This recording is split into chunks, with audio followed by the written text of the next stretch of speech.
You're listening to 90 Day Soulmate with the Relationship Engineers, Jim Golnick and Lisett Guevara, only on LA Talk Radio.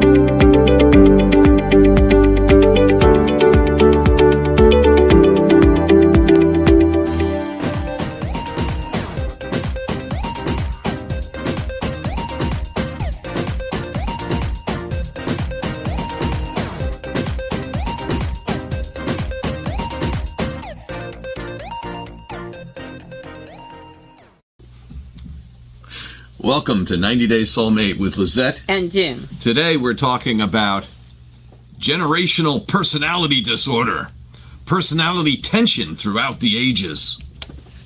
Ooh, what does that mean? What does that mean, disorder? Disorder. Well, actually, we're joking a little bit. It has to do with that the different generations sometimes have a hard time dealing with each other because they think they're so different, or they place stereotypes upon each other according to behavioral traits that they expect or they think they see. But part of that is when you have a stereotype, you then have an internal bias to expect to see a certain behavior, and voila, then you see a behavior and you go, aha, I was right.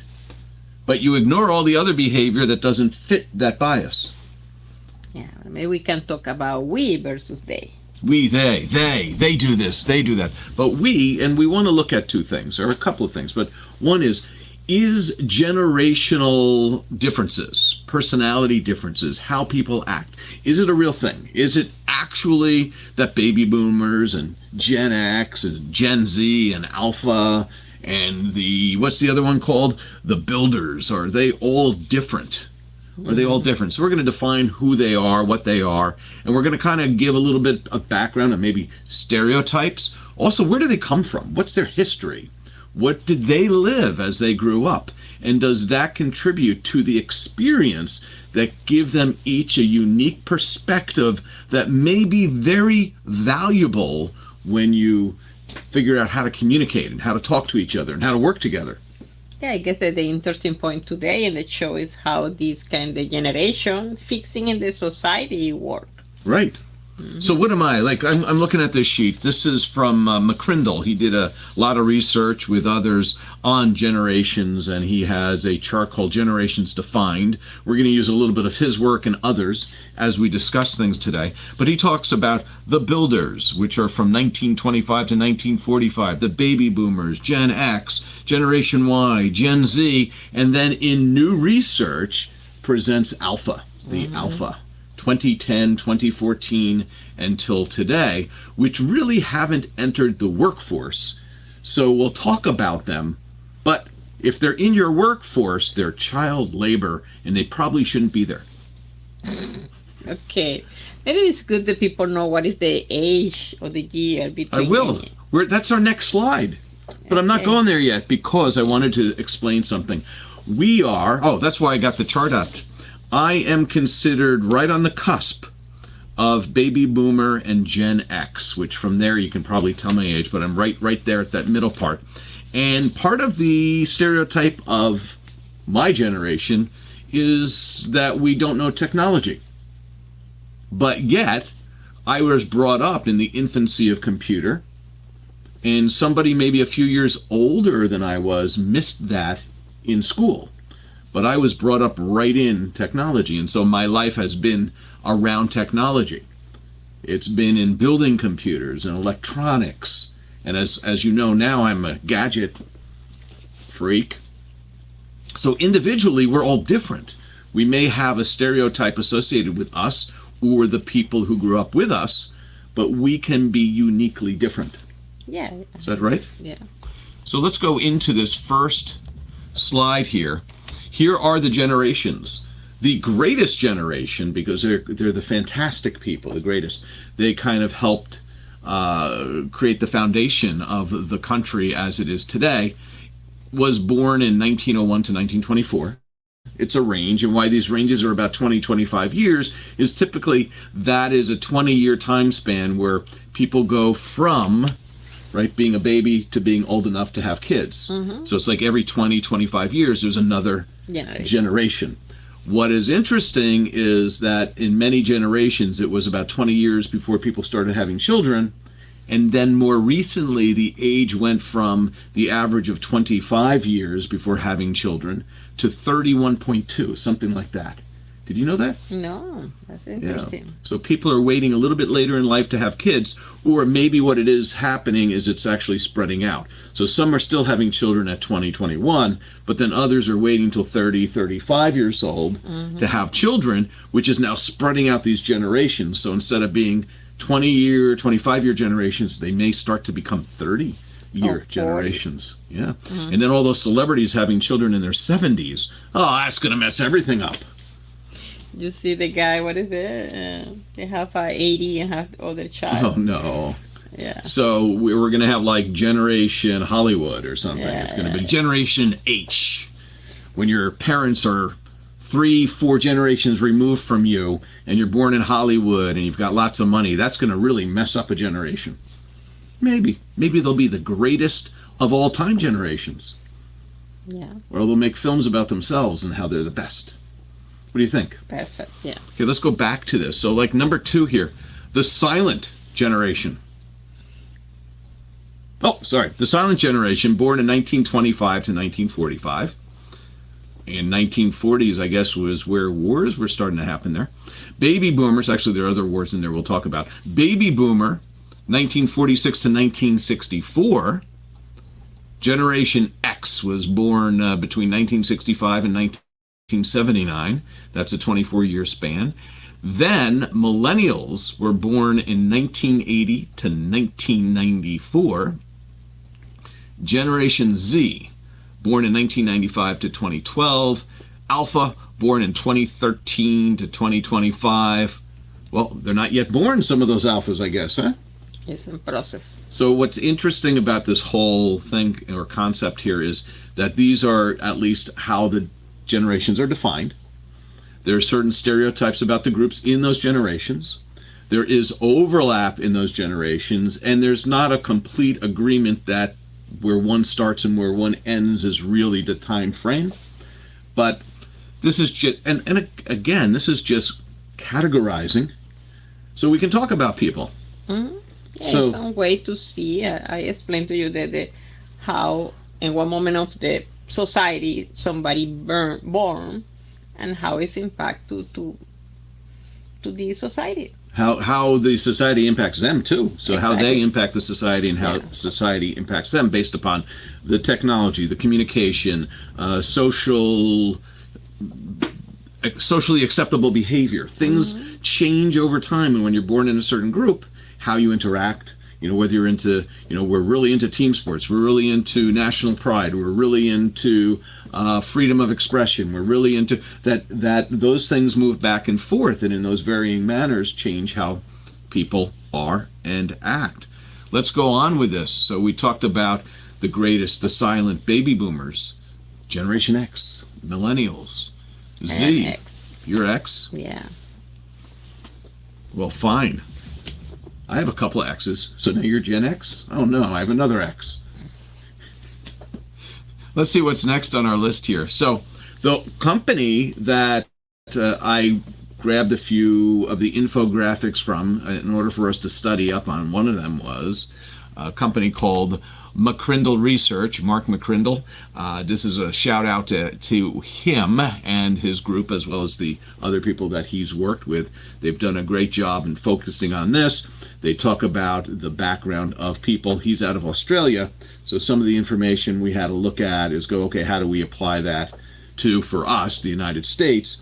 But you can apply this anywhere. It's just we're grouping things together. So in looking at some of the research he looked at for builders, baby boomers, Gen X, Gen Y, Generation Z, Gen Alpha, there are certain things that fall into each of those groups that create categories of differences. For instance, one could be considered social markers. For instance, let's see if we can take a look at this.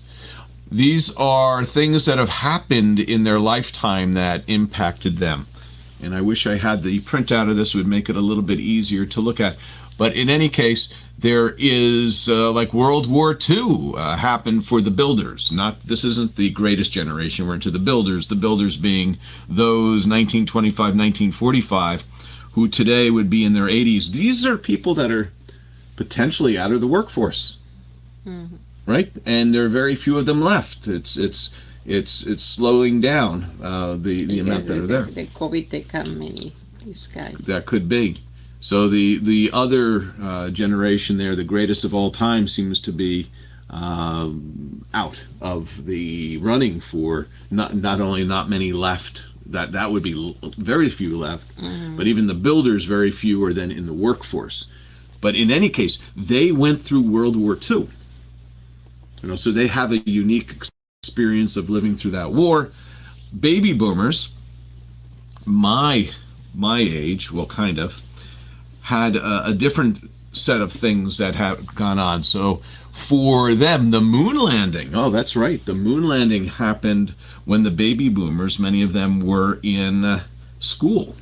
So remembering watching the moon landing on TV when I was a kid in school. So that was a unique experience. We go from a earthbound culture to, we can explore space. Yeah. And then the great speeches that were given about going to the moon, and not what you can have the country do for you, but what you can do for the country. These are iconic moments in our lifetime. What else do we have there? So that was baby boomers. So Gen X had stuff like the stock market crash of, what was that, 1987 I'm looking at there. So that was a big crash. And so they experienced that. And some of these are worldwide phenomena. So these things didn't just happen in the US, but these were things that impacted the world. So that was their big item. Then Generation Y, September 11th, 2001 was something they experienced. They didn't experience the other worldwide problems or situations.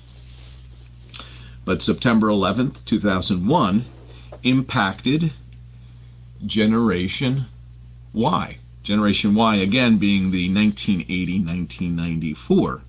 In Generation Z, the GFC, the Great Financial Crisis. So 2008, I believe that's when the market crashed again, right? The financial crisis. Housing market had a major problem. People were laid off.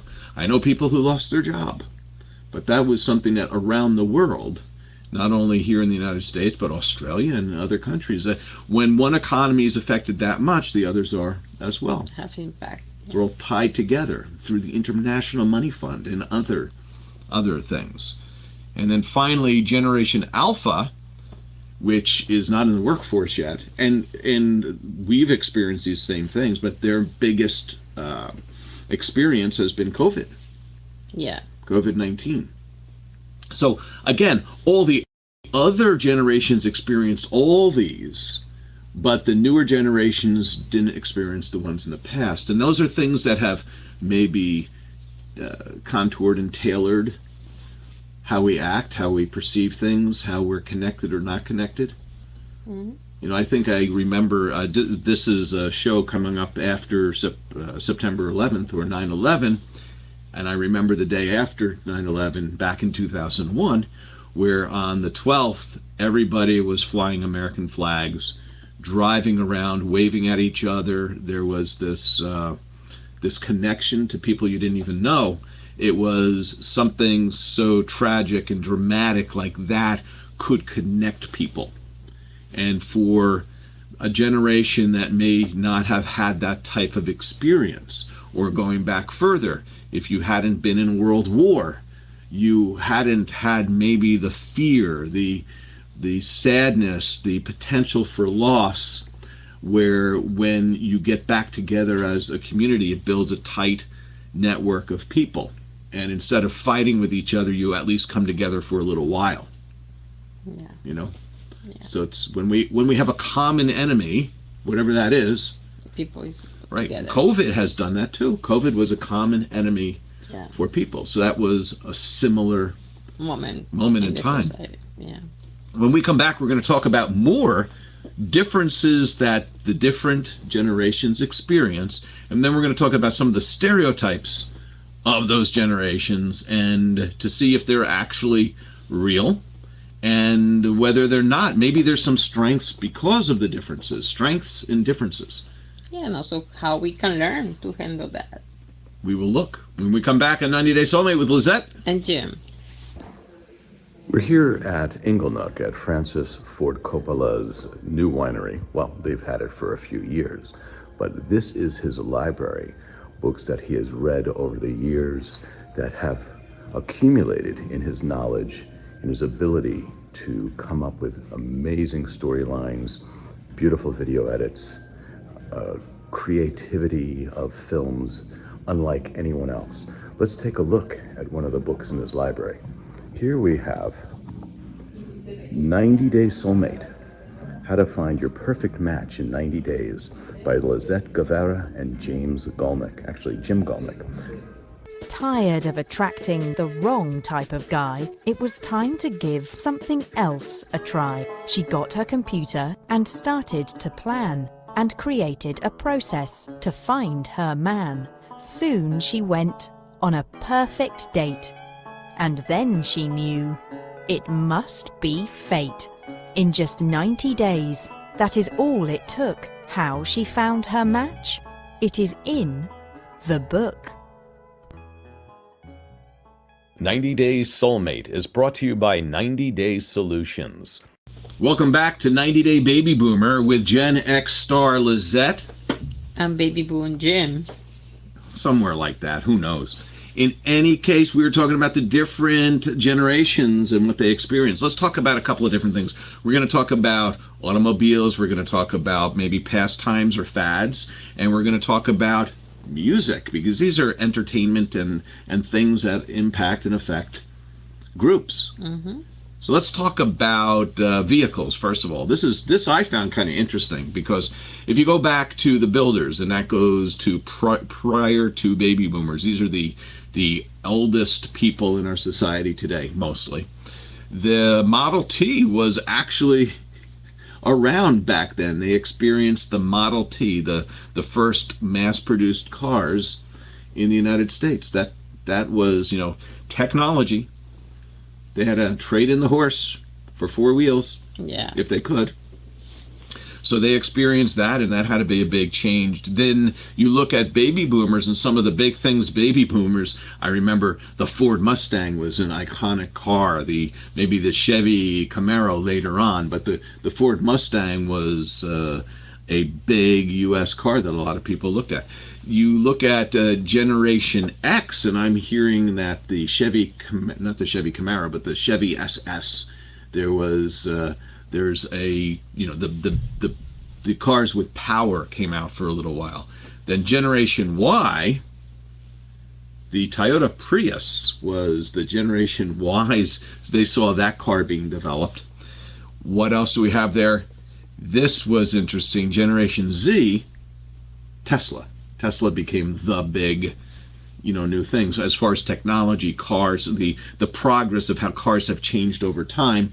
And then finally, today with Generation Alpha, autonomous vehicles. So cars that drive themselves and you just sit in. And I've spoken to people there, they don't want to get their driver's license. They'll take an Uber, or they'll wait until, they'll take a train, they'll take an Uber, or they'll try to wait until self-driving cars are available.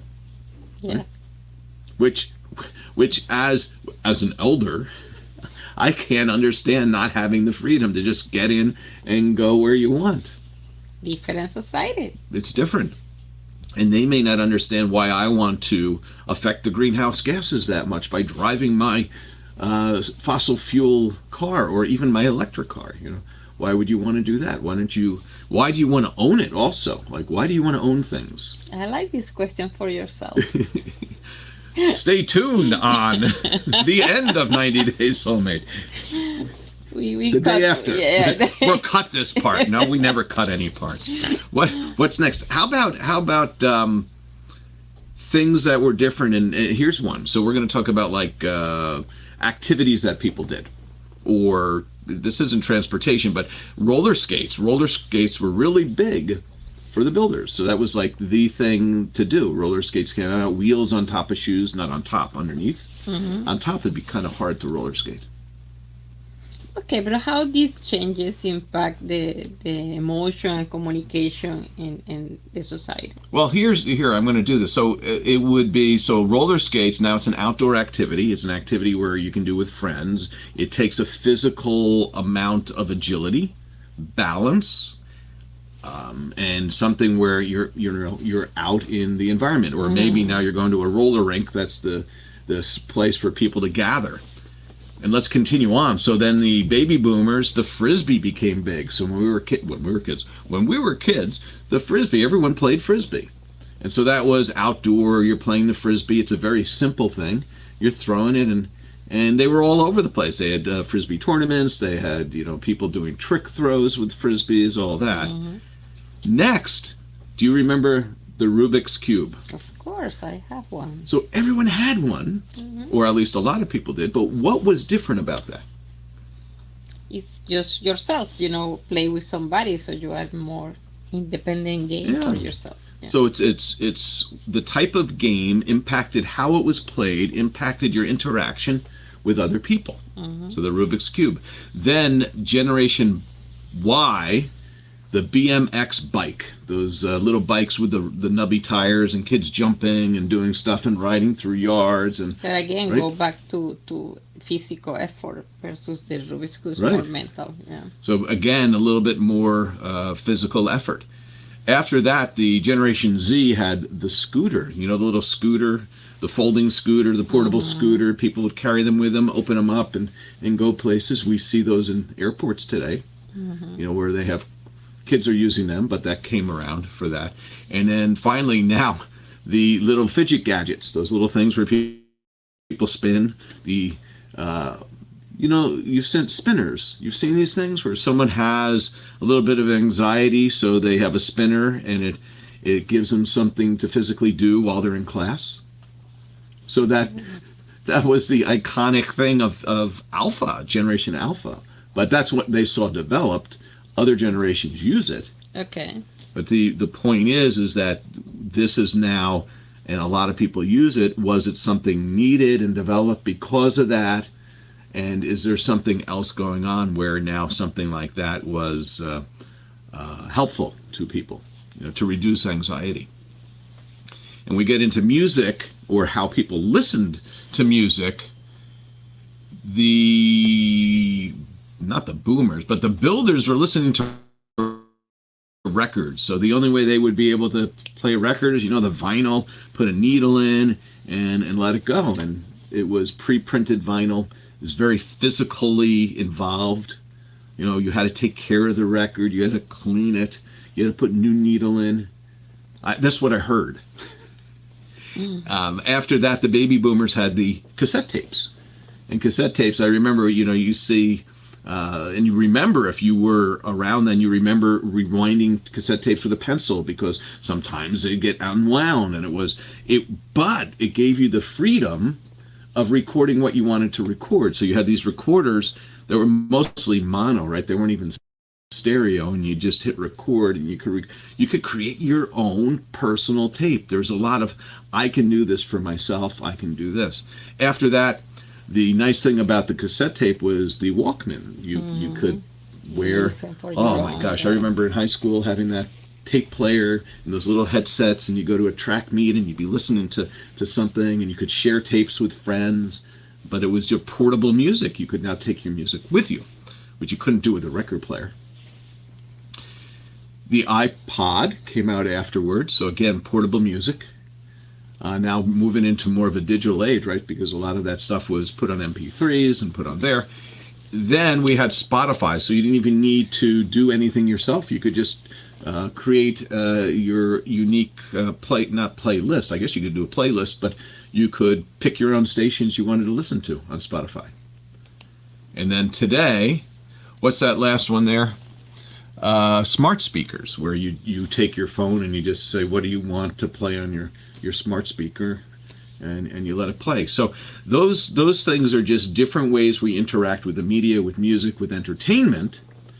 And they have, where, as we said, you could trade tapes or make your own tapes so you have involvement, all the way to you don't even have to do that. You can just pick something and play it on the radio. Now, all those things are little inputs into things that change our personality. And I know each of these things individually may not play a big or important role, but altogether they can provide a little bit of difference. For instance, for the older person who never had remote speakers, when they start seeing that stuff, it could be like, oh, this is, I don't want to do this. I see a big resurgence of records now, too. You see people buying record players, even the younger people.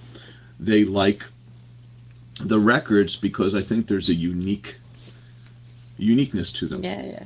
We can go into then leadership styles that these different groups like. For instance, and I'm going to go right to the boomers because we're not going to talk about the builders being in there, but the leaderships were very much directing. The leadership style for the boomers that they respect were leaders that directed people to do stuff. Generation X was more of a coordinating, where the leader would coordinate between different resources. The Generation Y appreciates a guiding leader more, somebody who helps guide people, not coordinate, but actually guide them. The Generation Z, an empowering leader, somebody who empowers people to do stuff, so not only guide, but gives them the ability to make decisions, take on responsibility. And finally, the leader, the Gen Alpha, and they're not in the workforce, but it kind of looks like they're looking for inspiring leadership, being inspired to do something. So that all makes these generations a little different. So if you want, we can jump right into the 4 generations in today's workspace. How about that? There's 4 generations in today's workplace. There's a diverse talent pool that leads to variety and varied needs and potential conflicts.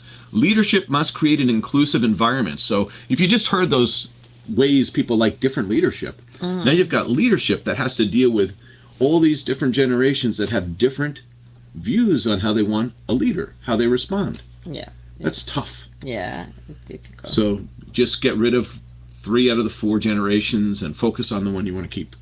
But another way is also good in the way that you have different source.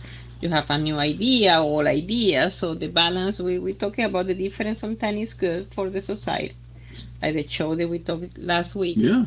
So be different generation in one meeting. If you have a good skill for leadership, you can have a good result. Okay, I can go with that. And I can also go with that you can have different leadership styles within a company. You can have direct to your direct reports, maybe the upper managers who may be a little bit more senior because they've been at the company longer.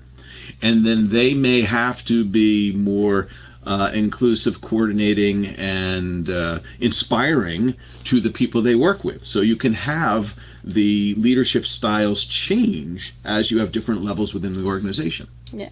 Is that true? Okay. So let's look at some of the stereotypes here. That baby boomers are loyal, hardworking ladder climbers. They're resistant to new technology, but many are confident in using new technology. 36% said they are. That they value dedication and work ethic. So the point being that even though the stereotype is most don't like new technology, that there's a good group of them that are actually very accepting of it. Yeah. And that doesn't mean that that's any different in any generation. It's just the stereotype is that they don't, but you can stereotype any generation saying they don't like new technologies, and there'll be a group that doesn't within that generation. The percentages may change. Yeah. So there's always loads of exceptions. How about Gen X? What are some of the stereotypes there? They're cynical and detached from authority. They don't want to listen to anyone. They're slackers who avoid leadership roles. But the facts are 62% of business leaders today are Gen Xers. That means the majority, huh? Yeah, there you go. Strong leaders with balanced career aspirations. So the stereotypes of some Gen Xers is completely wrong because majority of business owners are Gen Xers. That's kind of interesting. How about millennials? They're entitled job hoppers. They need constant praise and quick rewards. But the fact is they seek meaningful work, not just constant change. And they're more focused on alignment with life goals than instant rewards. So I guess what may seem as a behavior that's one way, maybe they're trying to align their goals with their work. So their life goals are trying to be aligned with their work, and that may just appear to be, oh, they're not interested in doing this work.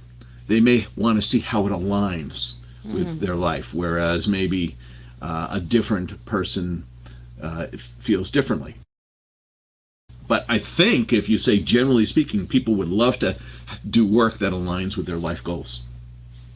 Is that generally true? In general. No, That's a stereotype or generality? Percent. So let's continue on there. Did I hit Gen Z already? Here we go. Gen Z. I thought I hit the slide already. Social media obsessed and poor interpersonal skills. They're job hoppers with a short attention span. However, they are actually highly collaborative and pragmatic. They prefer in-person communication despite being tech savvy, which is interesting. So Gen Z would prefer to actually be in person to have communication, maybe social in a way, right? So even the facts seem to be a stereotype.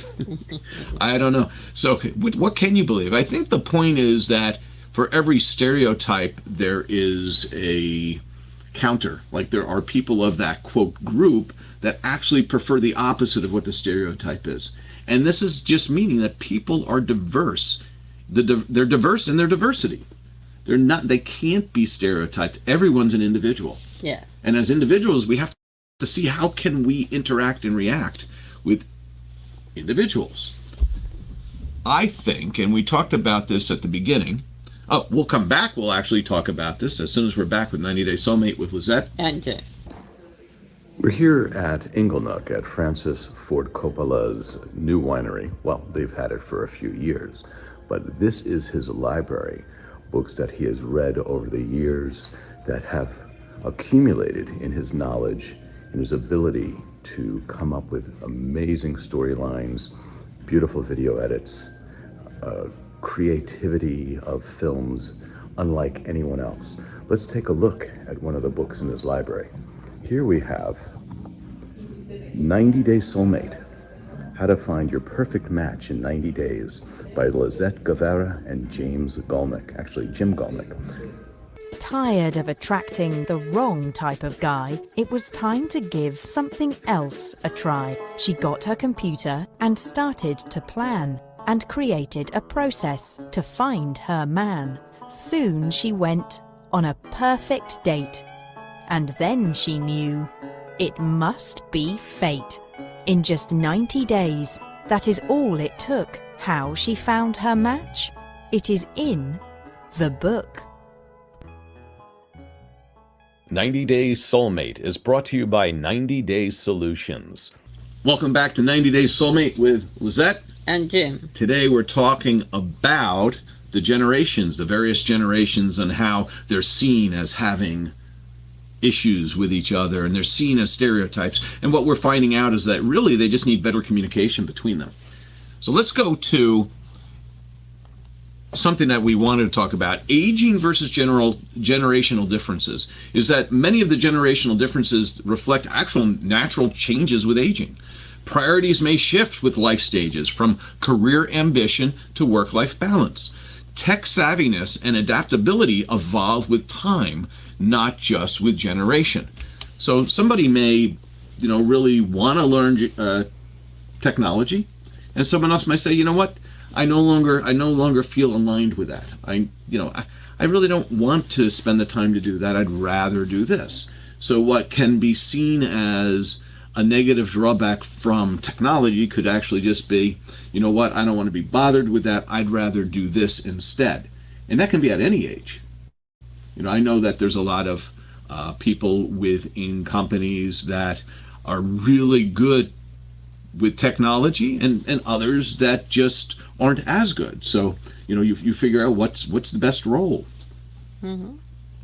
So I think talking to the people probably give you the best feedback on where their strengths are and what they should be working with, not just a generalization based upon a grouping. So how do you bridge the generational gap? You recognize individual strengths, not the stereotypes. I think I just said that. Foster mentorship and reverse mentoring programs. Why not have somebody who is tech savvy work with somebody who's not as tech savvy? Encourage cross-generational collaboration and learning. Have somebody with one strength work with somebody with another strength and have them help each other out in the areas that they don't have as many strengths. Right? Yeah. What other things can we do? Adopt a flexible leadership style to cater to all age groups. You can work through the different ways people want to have a leader if you actually understand their preferences and what motivates them. Promote open communication and mutual respect. Build an inclusive culture that values all generations equally. Everybody has something to offer, right? People want to feel valuable. Yeah, but how about the communication? You think the change the style of communication between generations? I think that people have preferences for how they want to communicate, whether that's generational or just individual. That, you know, somebody wants to, like, I know, generally speaking, that sometimes people today may use, I texted them and I sent them an email, and I may be, why didn't you call them? You know, call them. And the other is that I may be, call them 3 times today. Don't, if they don't pick up, call them back. And by the way, this isn't like annoying in sales. This is like we're dealing with vendors who haven't returned a call on a very important supply. You don't just send an email and not hear from them. At least that's my view. Maybe someone else has a different view. But the point is that since email is so prevalent, since text message is so prevalent. Yeah, so I hear some guy that they're joking about how was your age because you call directly before you send some text message before and say, I can call you.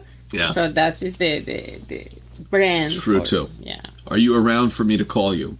And some people think calls are more invasive than a text message or email. Mm-hmm. And they're actually more personable too.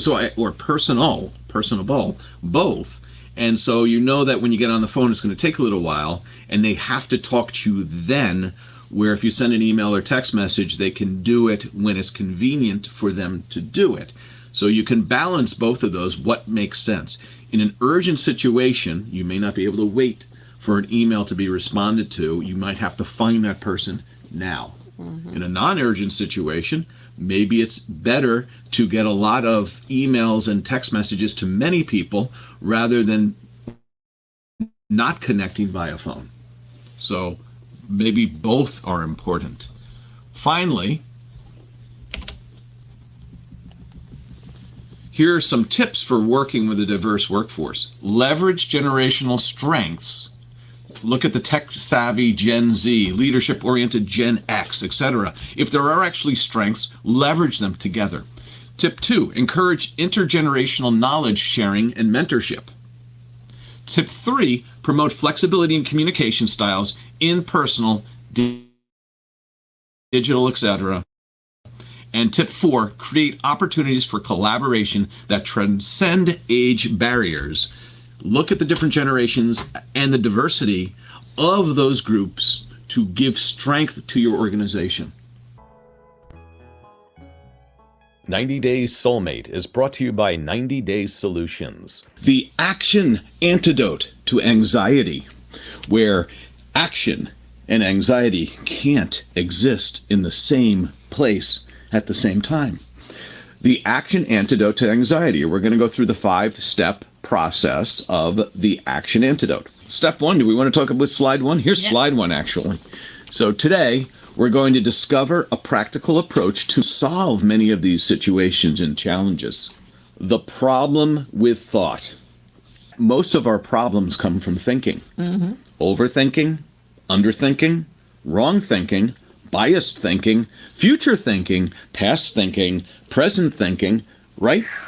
But it's a problem is that our thoughts are what create most of our anxiety. It may not be what's actually happening. We may be misreading something that's going on at work because of how we feel. Or we haven't been as disciplined as we know we could be. And again, we're anxious because, one, maybe we're not getting the result. Or two, we see others who are more disciplined and we, again, feel like, oh, they're judging me. They don't know my situation. They don't know my family situation. They don't know my time constraints. They don't know I owe all this money on my student loans. I have car payments, and this stuff is just stressing me out. So let's think about thoughts. More so, thoughts can have a time frame. They can be the past. They can be the present. They can be the future. So we're able to travel in time in our thoughts. Right, so we're not stuck in the now. We're not stuck in the reality of what's happening right now. Right, in our thoughts, our thoughts can be anywhere. But when we do that, our focus can be positive, negative, or neutral.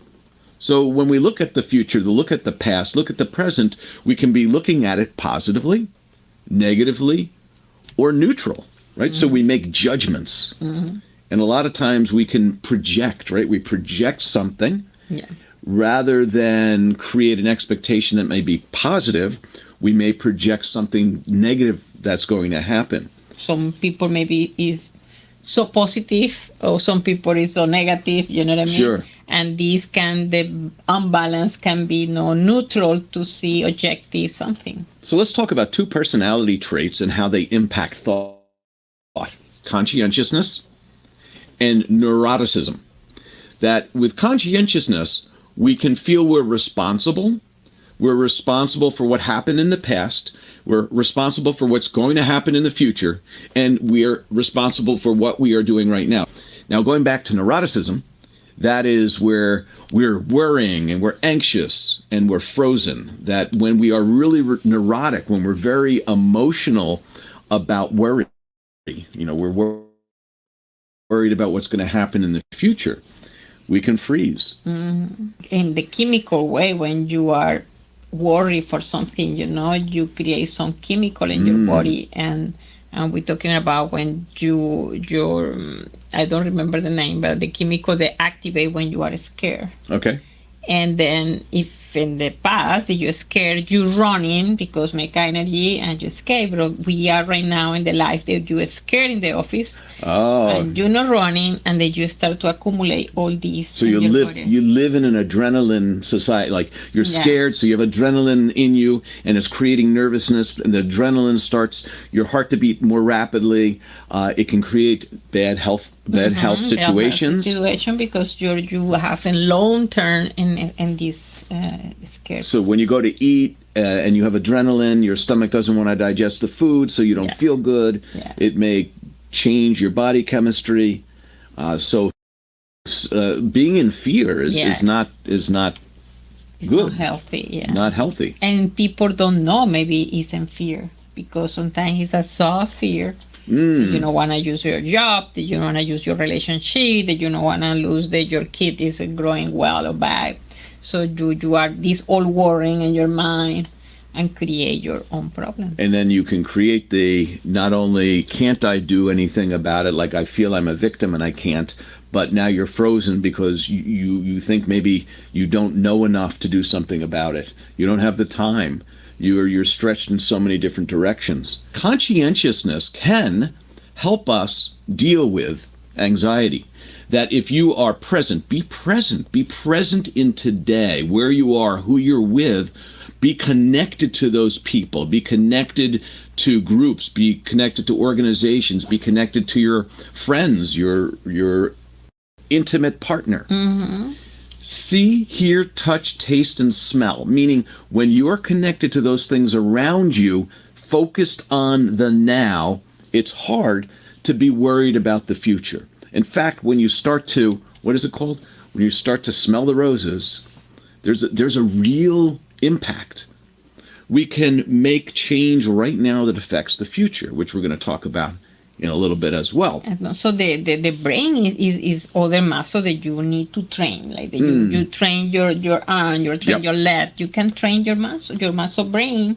And typically I recommend do the outer scan. So if you practice every day, like the 5 times per day, scan yourself right now. So how you smell, how is the temperature of the room, right? How is your back in the chair, how is my hand moving, how is my face. So I am here right now. Yes. So doing this practice in the morning when you take a coffee, and the afternoon when you have the lunch, and you drive in your car, or you sitting to watch TV, and your brain start to learn, oh, I am here. Do I need to put my phone down for this? I guess. Oops. Yeah. So that's something that I think as a society, we've all become more disconnected with what's going on right here and now because of our constant connection to our social group, to media. Yeah, I have the experience that I was in the place waiting, and 10 people sitting around me, and I just observed. And it's almost 10 minutes observing.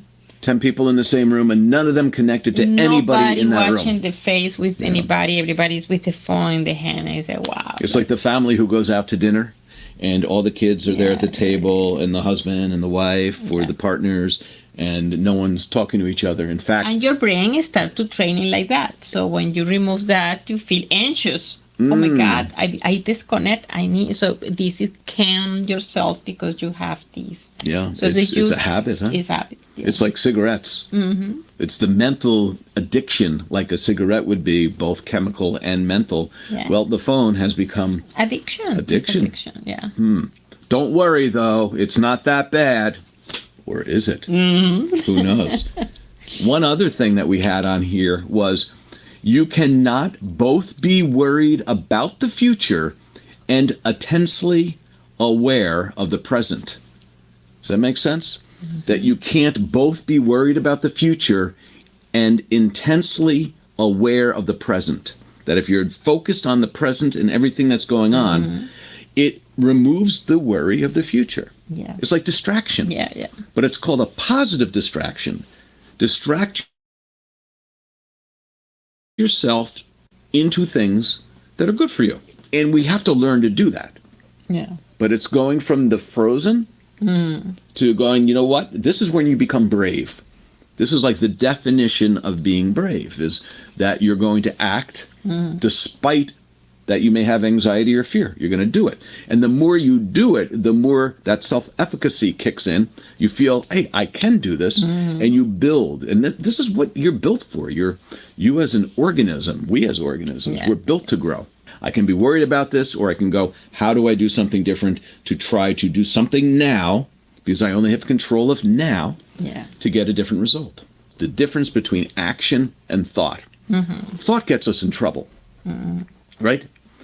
Action gets us out of trouble. Thought is timeless. You project or reflect on the past, the present, the future. Meaning thought can be anywhere. You can be thinking about things that happened. You can project things that are going to happen. You can reflect. But again, because it's timeless, your body will react like it's real, even though you're just imagining it. Action is only possible right now. You can stand, you can sit, you can run, you can eat. You can only do it right now. You can read, you can take notes, you can study, you can create new information. And when you do that, you are changing yourself, whether it's physically or mentally. So action is the only way you can change yourself. It's hard to think and act at the same time. It's hard to have two thoughts in your head at the same time. Active participation in life equals mental, physical, and spiritual growth. It's a chance for change. The 3 steps, what you can do, how you can move forward. Start today. Embrace the journey of action as your antidote.